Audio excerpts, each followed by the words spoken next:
السلام علیکم ګرانو کتونکو زه یم غلام اکبر نن موږ دلته چوخیل دغجي ته راغلی یو تاسو کتل د خلک ټول راغلي دي د پاک آرمي کسان هم راغلي دي وای د اسلام خان اډوکیټ او د شریف افضل خان چې کوم اډوایزران دي ندیم سالار بیٹنه او پیر انور زکوډي صاحب هغه راغلي دي واقع دا اصل دا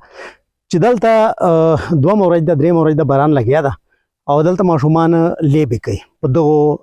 کمبرو چې نو دا وره زبې به تاسو ته نيزونه د ښکار کوري کمبر چې دو جان ته داسې یو کورج کې غونډه جوړ کړو یو کمره جوړ کړو لا چې هغه چې دو بران لګیا وو او دو نه پچې نه اصل لیبې کولې په دغه ټیم باندې دا چونکه خټه لم د سلې دا بیا پر پریوته دا دو ورلاندې سلی دي دغه چې یو ماشوم چې کوم دا هغه کور ته تللی دا کور چې ورتلی دي چې نور ماشومان خو الته سګولاندې اسل کمبر پر ډنګ نو کورول بیا پسرال دغه کمبر به نيزونه تاسو وګورو دغه چې بیا ماشومان روبا سره خوش قسمتي سره نور ټول بچل خو یو وړو کې ماشوم چې کوم دا نو کالو یا لسو کالو عبد الله اپ چې وفات په حق ورسېد ګرانو کتونکو د ویډیو مقصد مو دا ده چې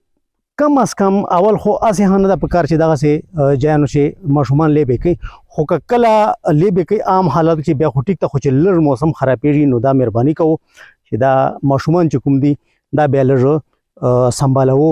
بارې ما پرېږدو ځکه چې بجلی مټ اصله کله کله چې بجلی تار واچېږي بجلی اسې نه خو ورته په احتمال بیا چې کله نقصان کوي دغه څه مطلب بوټي رنګ دي سي دیوال رنګ دي سي نور هغه کې دي سي چونکه موږ علاقہ غریب ده کچا دیوالونه دي نو ډیر زیات تکلیفي خلکو ته چې پاخ دیوالونه ویني سي ولا وسایل دور نه دي کنه نو په کار دا چې موږ ماشومانو خیال وساتو چې آینده پاره بیا داسې پیش نصیر ګران کتونکو دا د کوم دلته چې پرون عبد الله سګولان سلام کمبر پر رنګ سلام یو تر اسماعیل مشتر ولار دا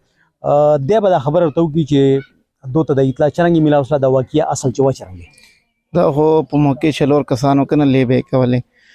موږ دلته فاتحې چې ناسو چې یو وراره مې راغلی ویله چې دغه سپ عبد الله د باندې کمبر رڼنګ سه موږ خو واړه سره ورغلو کنه